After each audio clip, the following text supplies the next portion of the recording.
నమోదు చేయాల్సిందే, ఆ వ్యక్తిని వెంటనే అరెస్ట్ చేయాల్సిందే. ముఖ్యమంత్రికో న్యాయం, నారాయణ ఖేడ్లోని సామాన్య రైతుకు ఒక న్యాయం ఉండదు. అది ఎవరైనా అందరికీ ఒకే న్యాయం. మా గీతమ్మ ట్వీట్ పెట్టనే నువ్వు పోలీసు వాళ్ళని తోలినావు, మరి నువ్వు అడ్డగోలుగా ఓపెన్గానే మాట్లాడుతున్నావు కదా, మరి నీ మీద ఎందుకు కేసు పెట్టద్దు? గీతమ్మకో న్యాయం, రేవంత్ రెడ్డికో న్యాయం ఉంటుందా? గీతమ్మ మీద కేసు పెట్టినావు, మరి రేవంత్ రెడ్డి మీద ఎందుకు కేసు పెట్టరు మిస్టర్ సివి ఆనంద్ డీజీపీ గారు అని నేను అడుగుతా ఉన్నా. అంటే ఈ రకంగా ఇలా రాష్ట్రంలో మొత్తం కూడా పరిస్థితి చాలా దారుణంగా తయారైనటువంటి పరిస్థితులు. అసలు ముఖ్యమంత్రి ఎంత దుర్మార్గంగా తయారైపోయిందంటే, మా భూపాలన్న చెప్పిండు, ఇప్పుడు ఏమన్నా అడిగితే పైసలు లేవు, నన్ను ఘోషినా పైసలు లేవు అంటాడు. లేవా? మూసీ సుందరీకరణకు 1,00,000 కోట్లు ఖర్చు పెడుతున్నావు, ఫ్యూచర్ సిటీకి 1,00,000 కోట్లు పెడుతున్నావు, అందాల పోటీలకు 100 కోట్లు పెట్టినావు, నీ మన్మంతో ఫుట్బాల్ షోకులు తీర్చుకోవడానికి 100 కోట్లు ఖర్చు పెట్టినావు. నువ్వు పూరీలు చేసుకుంటే మాకు ఇంట్లో పూరీలు చేస్తే మాకు ఇబ్బంది లేదు, కానీ ఫుట్బాల్ షోకుల పేరు మీద 100 కోట్లు ఖర్చు పెట్టి ప్రజాధనం వృధా చేసినవే, అది తప్పు రేవంత్ రెడ్డి అని నేను చెప్పదలుచుకున్నా.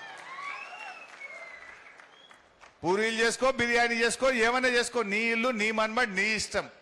కానీ 100 కోట్లు ఖర్చు పెట్టి గా పైసలతో 4 స్కూళ్లు కట్టచ్చు, 4 కాలేజీలు కట్టచ్చు, 4 రోడ్లు వేయచ్చు. కానీ ఫుట్బాల్ షోకులు తీర్చడానికి ఖర్చు పెడితే తెలంగాణ ప్రజలు క్షమించరు. ఇవాళ పక్క రాష్ట్రాల్లో ఎన్నికలు జరిగితే ఫుల్ పేజ్ యాడ్లు ఇస్తాడు పేపర్లల్లా. రైతు బంద్ వేస్తే ఎకరానికి ఒక మీటింగ్ పెడతాడు. అది ఎవరి సొమ్ము? గవర్నమెంట్ పైసలతోని. 3,000 బస్సులు పెట్టిండు. ఖమ్మంలో రైతు బంధు పైసలు వేస్తా అని 3,000 బస్సులు పెట్టి మీటింగ్ పెట్టిండు. అంటే దాదాపు 100 కోట్లు బాయే కదా. మరి నన్ను కోసినా పైసలు లేవంటావు, నువ్వు 100 కోట్లు ఖర్చు పెట్టి మీటింగ్ పెడతావా?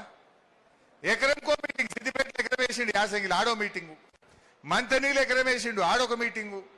మొన్న ఖమ్మంలో కేసీఆర్ ఉండగా ఎప్పుడో మీటింగ్ పెట్టినాడు, కట్టుకొత్తిండు, ఫోన్లు టింగు టింగు టింగున మోగినాయి, పైసలు పడ్డాయి. అంటే ఈయన పైసల్ని ఇష్టం వచ్చినట్టుగా ఖర్చు పెట్టి ఇలా రైతులకు, విద్యార్థులకు, ఇలా ఎస్సీ ఎస్టీ బీసీ కార్పొరేషన్లకు ₹1 ఇవ్వకుండా అన్యాయం చేస్తా ఉన్నాడు.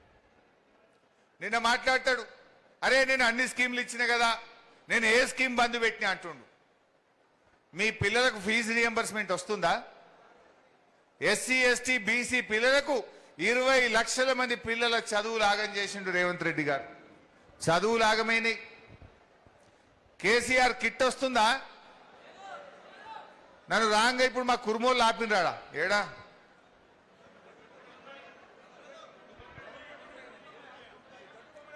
ఏ ఊరు?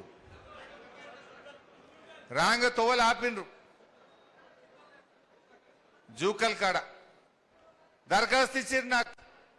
రేవంత్ రెడ్డి వచ్చినాక గొర్రె పిల్లలు బంద్ అయినాయి, జర అసెంబ్లీలో గట్టిగా అడుగు అంటారు. రేవంత్ రెడ్డి ఏమంటుండు? ఏ స్కీమ్ ఆగింది అంటుండు. గొర్రె పిల్లలు ఆగినాయి, చేప పిల్లలు ఆగినాయి, కేసీఆర్ కిట్ ఆగింది, ఫీజు రియంబర్స్మెంట్ ఆగింది, బతుకమ్మ చీరలు ఆగినాయి, రైతు బీమా ఆగింది. ఎన్ని చెప్పాలి రేవంత్? రైతు బంధు కూడా ఆగింది, 3 పంటలకు ఎగ్గొట్టినావు. రుణమాఫీ సగమే అయింది. ఇవాళ ఏ దళిత బంద్ ఆగింది, బీసీ బంద్ ఆగింది, కార్పొరేషన్ లోన్లు ఆగినాయి. ఎన్నని చెప్పాలి రేవంత్ రెడ్డి? కేసీఆర్ ఇచ్చిన పథకాలను కూడా నువ్వు ఆగబట్టినావు. మన సంగమేశ్వర బసవేశ్వర ప్రాజెక్టు కూడా ఆగింది కదనే, ఆగిందా లేదా?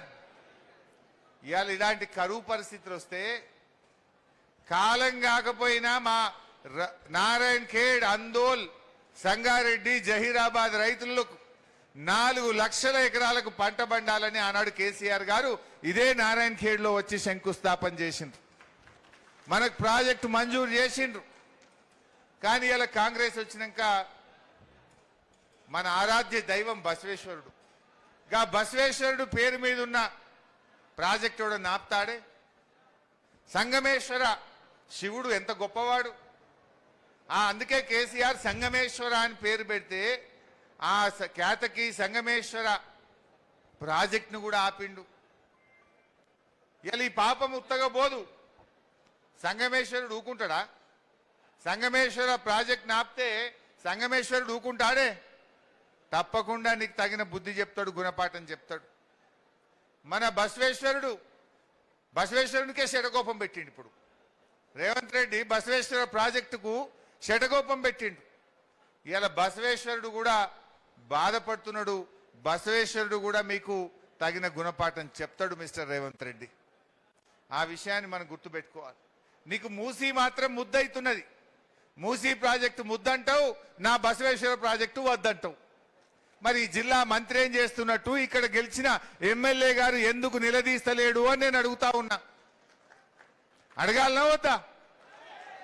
ఎవరు పట్టించుకుంటలేరు. अगर से अपने गवर्नमेंट है तो अभी तक पानी आ जाता था.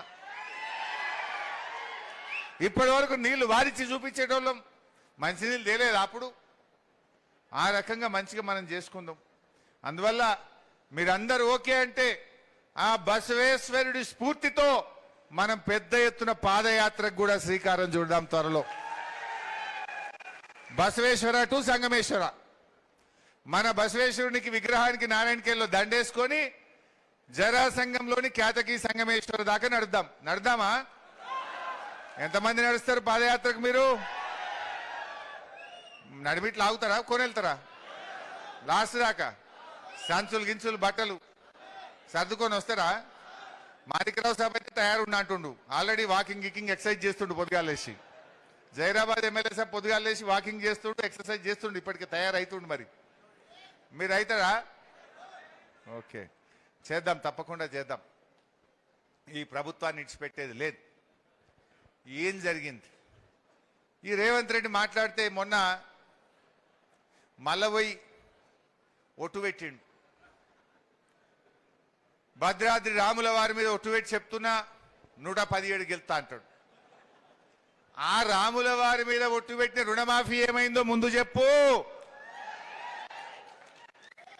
కనబడ్డ దేవుని మీదల్లా ఒట్టు పెట్టి చెప్తివి అంటే రుణమాఫీ కాలే, రేపు 117 నువ్వు గెలుతావు. 117 అంటే 1 1 7 1 1 7 కలిపితే 9 గెలుతావు. 117 గెలవు, 9 గెలుతావు. అంతకు మించి నీకు వచ్చేటి లేవు. మొన్న మన మెదక్ జిల్లాలో 7 గెలిచినాం మనం. జర్రలో 3 పోయినాయి. ఈ తాప 3 కూడా గెలుపుతా, 10కి 10 గెలిపిస్తా. బరాబర్ గెలిపిద్దాం. ఓసారి రుణమాఫీ చూద్దాం. ఇక మీరు నిలబడ్డోళ్ళు జరుగురు బిడ్డ. ఏం చెప్పిండో ఒక్కసారి రుణమాఫీది ఒక్కసారి చూద్దాం.